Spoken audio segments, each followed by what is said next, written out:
So for today's deep dive, we're looking at this massive shift that happened back in 2026. Right. The moment scientists basically stopped treating these huge large language models like software. Yeah, they stopped debugging them and started treating them like, well, like aliens.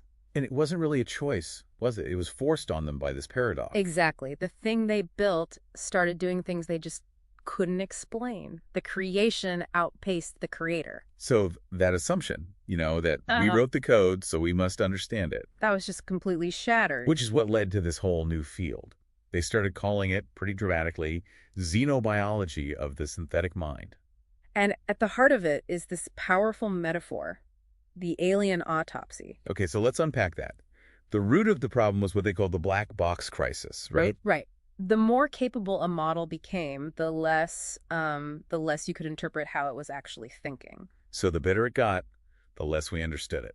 It's a total inverse relationship. Traditional engineering, which is all about breaking things down into understandable parts, it just failed. And the sources say that's because concepts like, say, irony aren't a single variable you can pinpoint. They're not. They're smeared across a vast vector space. That's the key phrase. So trying to trace a bug is, semantically meaningless. Which is why the alien autopsy metaphor became so necessary. It signals two really important things. First, that this intelligence is just fundamentally different. It's a cognition built on statistics, not logic. Ontologically distinct, I think, is the term. Exactly. And second, it forces a new method. You can't just ask the model why it hallucinated. Why not?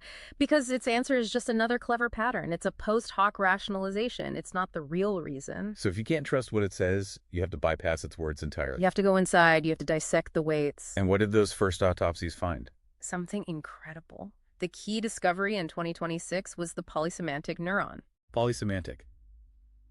So one neuron is doing multiple things at once. Many things. It's radically efficient.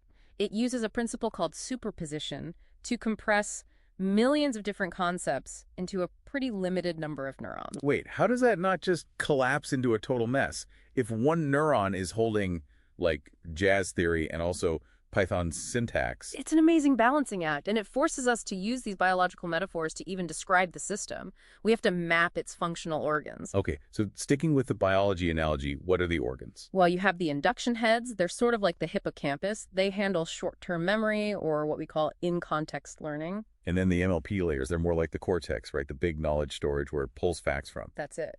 And connecting everything is the residual stream.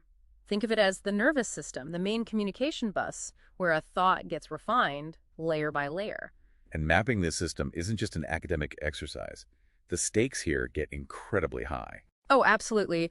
When you integrate these models into, say, a healthcare system, a hallucination isn't a software glitch anymore. It's iatrogenic injury, harm caused by the doctor, or in this case, the model. Precisely. So the new biologists, as they're called, are basically performing neurosurgery. What does that even look like? They use techniques like activation patching to find and disable what they call lying circuits before they can activate during a medical query. So they're creating inhibitors. Yeah, to force the model to say, I don't know, instead of confidently making something up.